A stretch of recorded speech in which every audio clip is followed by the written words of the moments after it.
Hi, this is Mark Carlson.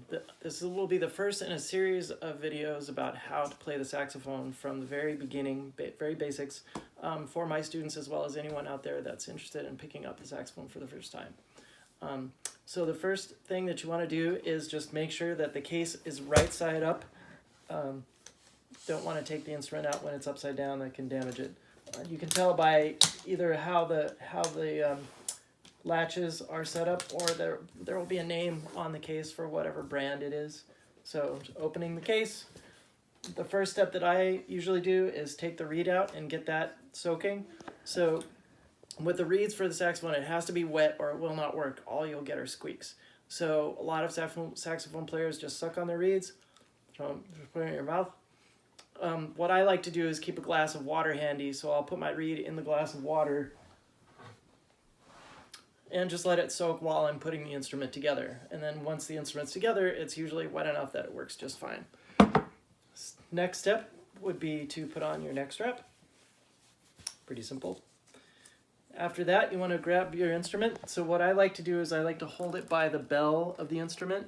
That's, a very strong place to hold it. Just make sure that you have a good grip and you can support it in other places.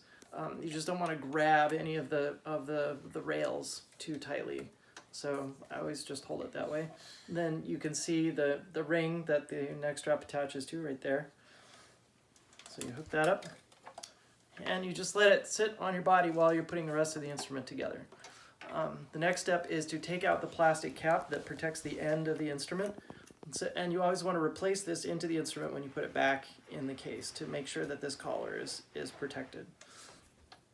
Okay, next step is you grab your neck, the next piece, and again, just holding gently. You don't want to squeeze it. You've got all these metal pieces that connect and everything. And then when you put the neck on the instrument, you want to be aware of the piece that it connects to here on the back of the instrument so that they don't bind up with each other. So don't put your finger on the key for that, the octave key, because that will push it out and get in the way. Okay, then you just slide it in, and I gently move it back and forth as I slide it in.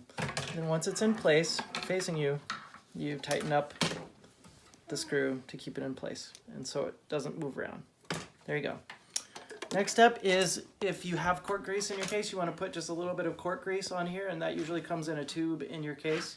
I don't have any with me right now, so I'm just telling you about that. Just make sure that you do that. Not every day, but every couple days. And then grab your mouthpiece. The mouthpiece has two pieces. It has the ligature, it's usually metal, but it can also be plastic or rubber or various other materials, and this holds the reed onto the mouthpiece.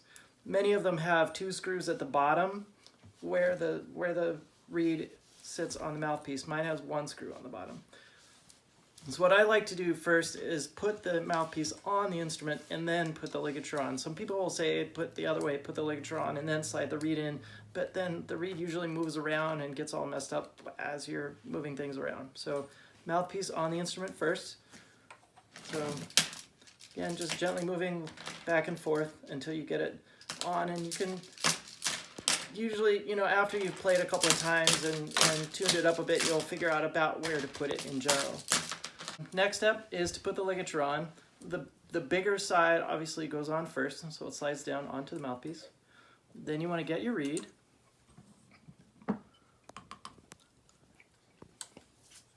And you put the flat part of the reed against the flat part of the mouthpiece, which is called the table of the mouthpiece. Okay, so what I do is I slide the reed in between the mouthpiece. So I push the ligature up towards the front of the mouthpiece.